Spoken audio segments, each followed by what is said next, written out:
कुनै कुनै चिजहरूले कहिले कहिलेको यादहरू ल्याइदिने। मलाई यो मेरो व्हाइट कोटले, यो एप्रोनले आफ्नो नर्सिङको दिनहरू याद गराइरहेको छ। अहिले म त क्लिनिकल नर्सिङ गरिरहेको छुइनँ, तर धेरैजना यस्तो व्यक्तिहरू हुनुहुन्छ जसले यो पेसालाई अपनाएर आफ्नो स्किललाई फिल्डमा युज गरिराख्नु भएको छ। अहिले जुन बेला भएको छ कोरोना भाइरसको, जुन चाहिँ एकदमै हुन्छ नि, यो हाम्रो परिस्थितिलाई झन्झन कठिनाईबाट चाहिँ हामी गुज्रिरहेका छौँ यस्तो बेलामा। तर यस्तो व्यक्तिहरू हुनुहुन्छ जसले आफ्नो कामलाई नै आफ्नो धर्म मानेर हिँडिराख्नु भएको छ। यस डाक्टर्स, नर्सेस र अरू विभिन्न स्वास्थ्य कर्मीहरू हुनुहुन्छ, हेल्पर्सहरू हुनुहुन्छ जसले काम गरिराख्नु भएको छ र हामीलाई यो भाइरसबाट बचाइराख्नु भएको छ। हामी त हाम्रो घरमा बसिरहेका छौँ, घरबाट काम गरिरहेका छौँ, बाहिर निस्किन पाएनौँ भनेर कम्प्लेन पनि गर्छौँ कहिलेकाहीँ। तर उहाँहरू यस्तो परिस्थितिमा पनि रिस्क लिएर आफ्नो घरबाट बाहिर निस्केर हाम्रो लागि काम गरिदिइराख्नु भएको छ। अघि पनि भनिसके, त्यस्तो धेरै पेसाहरूमा एउटा पेसा पर्दछ नर्सको। यस टक स्टेशनले यस्तै पेसाहरूलाई, यस्तै व्यक्तिहरूलाई सम्मान स्वरूप यो एडिसन लिएर आएका छौं र यो एडिसनको नाम हो वर्तमान परिस्थिति। यस वर्तमान परिस्थितिमा हामी कसरी गुज्रिरहेका छौं र काम गर्नुहुने व्यक्तिले कसरी काम गरिराख्नु भएको छ भन्ने बारेमा नै जानकारी लिनको लागि हामीले भर्चुअल इन्टरभ्यूको मार्फत उहाँहरूसँग कुराकानी गरेका छौं।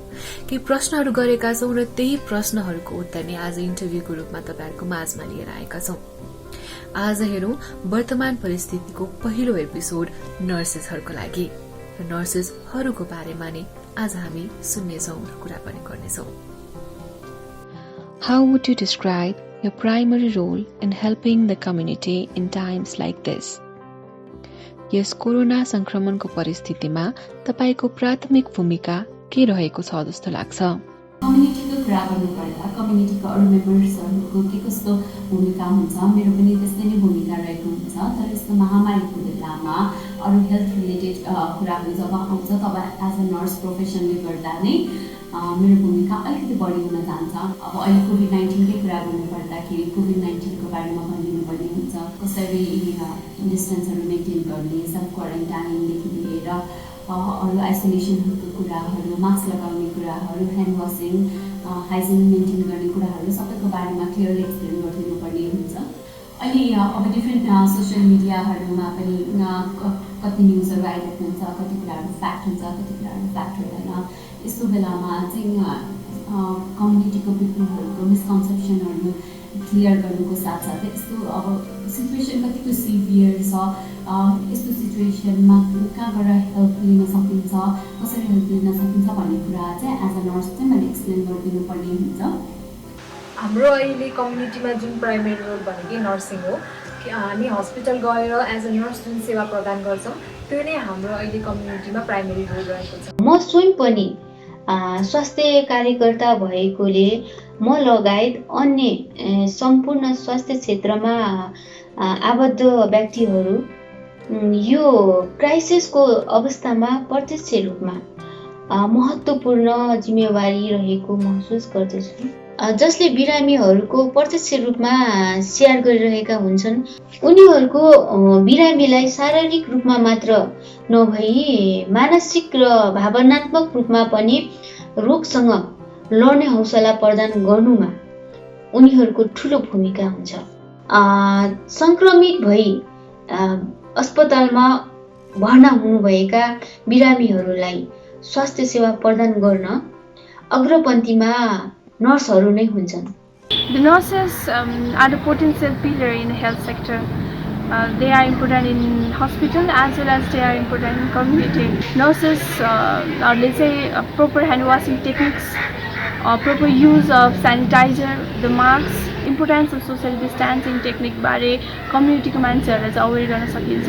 कम्युनिटीको मान्छेहरूमा एकदम स्ट्रेस हुन सक्छ, केही काम हुँदैन अनि एकदम स्ट्रेसले गर्दाखेरि चाहिँ अरू थुप्रै रोगहरू आउन सक्छ। सो यस्तो बेला चाहिँ साइकोलोजिकल सपोर्टहरू आफ्नो कम्युनिटी मेम्बर्सहरूलाई प्रोभाइड गर्यो भने we can control some other diseases which are related to mental health. As a nurse, how has this COVID-19 affected your work?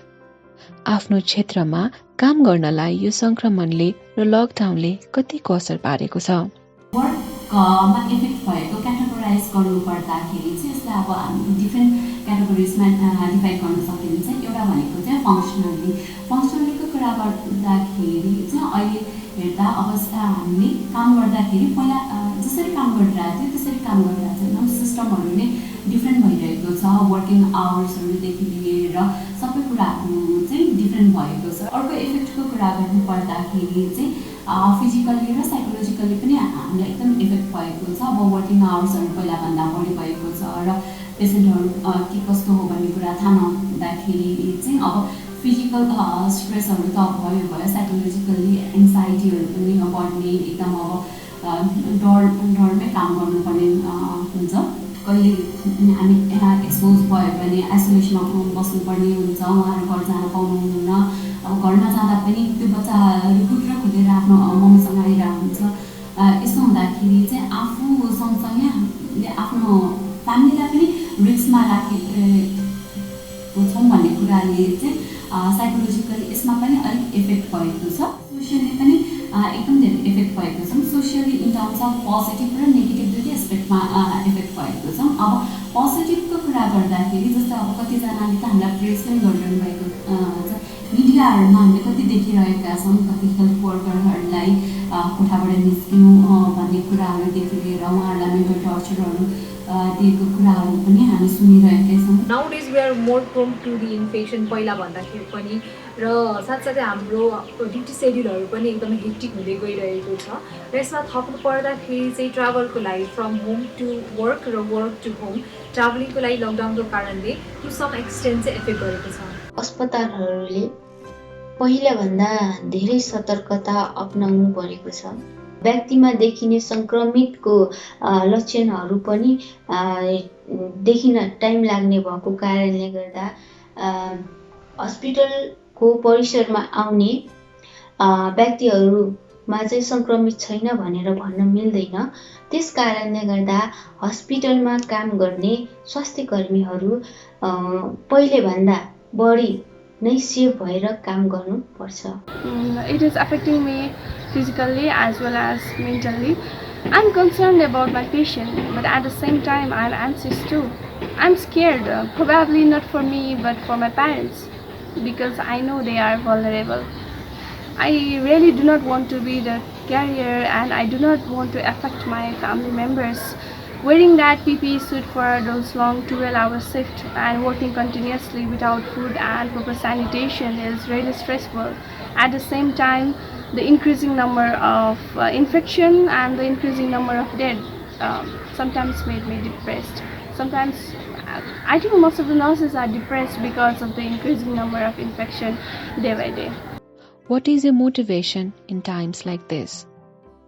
यस्तो कठिन परिस्थितिमा तपाईलाई के कुराले निरन्तर काम गरिरहन प्रोत्साहन दिइरहेको छ पेन्डेमिक सिचुएसनमा चाहिँ जुन हाम्रो वर्क प्लेसबाट फ्यामिलीबाट र इभन डिफ्रेन्ट मिडियाजहरूले पनि हामीलाई हौसला प्रदान गरिरहनु भएको छ अनि फ्यामिलीहरूले पनि यस्तो बेलामा चाहिँ हामीलाई एकदम धेरै सपोर्ट गर्नुभएको छ र अर्को मोटिभेसनल फ्याक्टर भनेको चाहिँ जुन बिरामी हामीले हेरिरहेको हुन्छ आँखा अगाडि भएको बिरामी डिस्चार्ज भएर जाँदाको हाँसो र उहाँहरूको ब्लेसिङले र उहाँहरूको इभन भिजिटर्सहरूले पनि अहिलेको बेलामा त पहिलाभन्दा पनि धेरै प्रेस गरिरहनु भएको छ यस्तो बेलामा पनि तपाईँहरू घर छोडेर आएर यसरी हाम्रो बिरामीहरूलाई हेरिदिनु भयो भनेर उहाँहरूले पनि धेरै नै प्रेस गर्नुभएको हुनाले यस्तो बेलामा चाहिँ हामी एकदमै मोटिभेट भएरै काम गरिरहेका छौँ मेरो लागि यो समयमा one of the main motivation factor भनेको कुनै पनि पेसेन्ट ट्रिटमेन्ट पाएर क्योर भएर घर फर्किन्छ त्यो बेलामा पाइने सेल्फ सेटिस्फ्याक्सन नै हो जस्तो लाग्छ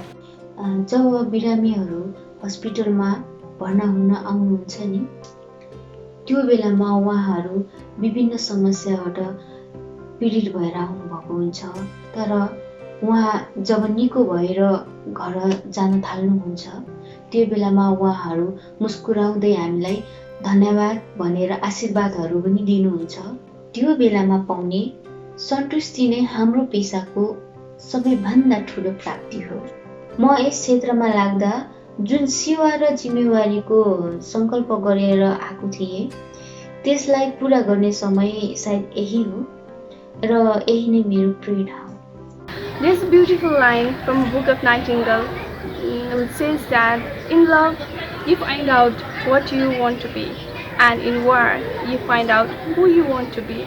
This is a time of war. The whole world is against COVID-19. And during this pandemic, as a nurse, I should know what I want to be and who I want to be. In spite of having the limited resources, my dedication as a nurse is unlimited. So this keep me constant, and this keep me inspiring me, motivating me constantly. Apart from this, the thankfulness, the gratitude of my patient when they recover from hospital keeps me motivating. How does your family support you in your work as you are working as a frontliners in this corona pandemic? तपाईँ यस डरलाग्दो भाइरससँग प्रत्यक्ष रूपमा पहिलो पंक्तिमा काम गरिरहनु भएको छ। यसमा तपाईको परिवारको कस्तो साथ र सहयोग पाइरहनु भएको छ? अब फ्यामिलीको सपोर्टको कुरा गर्नुपर्दाखेरि चाहिँ यस्तो बेलामा हामी हेल्थ केयर वर्करहरूको फ्यामिलीहरूले चाहिँ एकदमै सपोर्ट गरिरहनु भएको छ। अब तर कतिजनाहरूको चाहिँ फ्यामिलीले यस्तो बेलामा काम नगर जस्तो भन्ने कुराहरू पनि सुनिरहेको छ। तर म लगायत मेरो साथीहरूको फ्यामिलीमा चाहिँ एकदम अन्डरस्ट्यान्डिङ हुन्छ, उहाँहरूले एकदम मोटिभेट गरिरहनु भएको छ। म आफ्नो मेरै केस हेर्नुपर्दाखेरि पनि जबदेखि लकडाउन सुरु भएदेखि म आफै सेल्फ क्वारेन्टाइनमा बसिरहेको छु। अब मेरो बाबा मम्मीहरू माथि फ्लोरमा बस्नुहुन्छ भने म एक्लै नै तल्लो फ्लोरमा बसिरहेको छु र मलाई चाहिने कुराहरू चाहिँ उहाँहरूले लिएर आइदिनुहुन्छ। यस्तो बेलामा उहाँहरूले एकदम कोअपरेसन गर्नुको साथै साइकोलोजिकली पनि एकदमै सपोर्ट गरिरहनु भएको छ र यस्तो बेलामा म लगायत मसँग काम गर्ने मेरो साथीहरूलाई चाहिँ आफ्नो फ्यामिलीको साइडबाट चाहिँ एकदमै फुल सपोर्टै छ। फ्यामिलीले निकै नै सपोर्टहरू देखाइरहनु भएको छ। जस्तै अहिलेको सिचुएसनमा हामी कुनै पनि बेला आइसोलेसन अरू क्वारेन्टाइनमा जानु सक्ने बेला हुनसक्छ र साथसाथै हाम्रो हेक्टिक सेड्युलहरू पनि बढिरहेको छ। यसमा पनि निकै सपोर्ट देखाइरहनु भएको छ र भन्नुपर्दाखेरि जुन कम्युनिटीमा अहिले हेल्थ वर्कर्सहरूप्रति बढिरहेको स्टिग्मा छ त्यसको पनि अगेन्स्टमा गरेर सपोर्ट गरिरहनु भएको छ। म अहिले मेरो श्रीमानसँग बसिरहेको छु। उहाँले मेरो पेसालाई सधैँ साथ र समर्थन गर्नुभएको छ। यस अवस्थामा पनि उहाँले सधैँ जसो मलाई हौसला दिनुहुन्छ, मेरो जिम्मेवारीको बोध गराउनुहुन्छ। यसले मलाई झनै ऊर्जा थपेको छ। परिवारको अरू सदस्यबाट पनि मलाई पूर्ण रूपमा साथ र सहयोग मिलेको छ। उहाँहरू मेरो पेसाबाट झनै गर्व महसुस गर्नु थाल्नु भएको छ। मेरो फ्यामिली चाहिँ एकदमै सपोर्टिभ हुनुहुन्छ। They are proud that I am a nurse and I am serving for a mankind. आफू पनि धेरैचोटि हस्पिटल बस्नुभएकोले होला, मम ड्याडी धेरैचोटि हस्पिटलाइज हुनुभएको छ। त्यही भएर they know the value of nurse and the health care professional. So कहिले पनि मलाई रोक्नु चाहिँ भएन। अहिले कोरोना छ, तिमी आफ्नो जब छोडिदेऊ, रिजाइन गर भनेर चाहिँ भन्नुभएको छैन अहिलेसम्म मलाई। Instead they always inspire me, motivate me. यस्तो बेला झन् काम गर्नुपर्छ, सबैलाई हेल्प गर्नुपर्छ। तर के भन्नुहुन्छ भने राम्रोसँग कसियसली काम गर्ने र आफ्नो हेल्थलाई पनि ख्याल गर्ने, त्यही भएर टाइममा खाने, त्यस्तो चाहिँ गर भन्नुहुन्छ। If you had one advice to people in this pandemic, what would it be? यो समयमा सम्पूर्ण नागरिकलाई केही सन्देश दिनुपर्दा के दिनुहुन्छ? एज अ लास्ट एडभाइस अब यो पेन्डेमिकको बेलामा चाहिँ हजुरहरूलाई 3Sको रूपमा दिन चाहन्छु। स्टे होम, स्टे सेफ र स्टे काम। घरमै बस्नुहोस्, हात धुनुहोस् र सोसियल डिस्टेन्स मेन्टेन गर्नुहोस्। सबैले नियमित रूपमा एक्सर्साइज गर्नुहोस्, पर्सनल हाइजिनमा ध्यान पुर्याउनुहोस्। यो रोगसँग लड्ने प्रमुख हतियार नै तपाईँको इम्युनिटी पावर हो। त्यसैले पोसिलो खानेकुरा खानुहोस्, चिलो धेरै सेवन नगर्नुहोस् अनि लकडाउनको यो समयमा अनावश्यक तनाव नलिनुहोस्। परिवारसँग रमाइलो गरेर आफ्नो समय बिताउनुहोस्।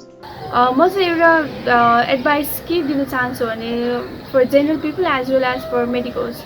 जेनरल पिपललाई चाहिँ CNN र BBC को एउटा भिडियो छ जसमा के भनेको छ भने यो जुन हाम्रो प्लास्टिकहरू हुन्छ नि, प्लास्टिक र कार्डबोर्डमा हामी खानेकुराहरू ल्याउँछौँ, त्यसमा चाहिँ 24 आवर्सदेखि चाहिँ अप टु 3 डेज पनि भाइरसहरू रहन सक्छ। प्लास्टिक र कार्डबोर्डहरूलाई चाहिँ बाहिर डिस्कार्ड गर्ने र त्यसको सट्टा चाहिँ हाम्रो घरमा भएको जुन कन्टेनरहरूमा चाहिँ खानेकुराहरू खन्याउने र इन केस अफ फ्रुट्स र भेजिटेबल्स छ भने कन्टिन्युस 5 मिनटसम्म चाहिँ कोल्ड वाटरमा वास गऱ्यो भने चाहिँ त्यो भाइरस चाहिँ कम्प्लिटली रिमुभ हुन्छ भनेको छ। सो यस्तै गर्दा चाहिँ it would be better. So just stay home, stay safe भन्दा पनि हामीले अहिले चाहिँ प्रिकसनहरू युज गर्नुपर्छ जस्तो लाग्छ, because we can't stay without the food and the groceries. So बाहिर जाँदाखेरि अलिक डिस्टेन्सहरू मेन्टेन गर्ने। र मेडिकल्सलाई चाहिँ के भन्न चाहन्छु भने we can be the source of contamination. So whenever we touch one patient and we move to other, let us change the glove. Or if the glove is not sufficient, let us just sanitize our hand. Yes. हामीले धेरैजना नर्सेसमध्ये केही नर्सेसहरूसँग आज कुरा गरेका छौँ र उहाँले आफ्नो अमूल्य समय पनि दिएर हाम्रो केही प्रश्नहरूको उत्तर पनि दिनुभएको छ। त्यसको लागि पनि हामी धेरै धेरै धन्यवाद भन्न चाहन्छौँ। र ती सम्पूर्ण स्वास्थ्यकर्मी, ती सम्पूर्ण चिकित्सक नर्सेसहरूलाई हामी हात जोडेर नमन भन्न चाहन्छौँ। तपाईँले गर्दा नि हामी घरमा यसरी सेफली बस्न पाइरहेका छौँ। सो टक स्टेशनको यो अभियानमा तपाईँले पनि हामीलाई साथ दिनुहुन्छ भन्ने हामी आशा गर्दछौँ। अर्को एपिसोडमा हामी अरू अझै पेसाहरूलाई लिएर आउने नै छौँ। हामी प्लान पनि गरिरहेका छौँ, जसले चाहिँ यो समयमा केही न केही माध्यमबाट चाहिँ सहयोग गरिराख्नु भएको छ पब्लिकलाई। सो यस्तै मेसेजेसहरू, यस्तै इन्टरभ्युजहरू लिएर आउने बाचाका साथ अहिलेको लागि पनि मैले बिदा माग्नुपर्ने हुन्छ। अर्को एपिसोडसम्म भेट नहुन्जेलसम्मको लागि म बिदा माग्न चाहन्छु। होल टिम टक स्टेशनको तर्फबाट धेरै धेरै धन्यवाद भन्दै stay safe, stay calm, keep loving and keep watching talk station. तिमीले नै संसारमा बोलायौ, तिमीले नै नदुखाई संसारबाट बिदा गरायौ। न दिन न रात भनी दुखेको घाउमा बस मलम लगाइरह्यौ। ऐया त तिमीलाई नै हुँदो हो, तर सुन्न कसैलाई दिएनौ। दुख्ने त तिमीलाई नै गर्छ होला, तर दुखेको महसुस गराएनौ। पीडा त तिमीलाई नै हुँदो हो, तर मुस्कुराएर सेवामा तल्लीन भइरह्यौ। नमन ती सम्पूर्ण सहयोगी हात र आत्माहरूलाई, नमन ती निस्वार्थ भावले अगाडि बढ्ने कदमहरूलाई।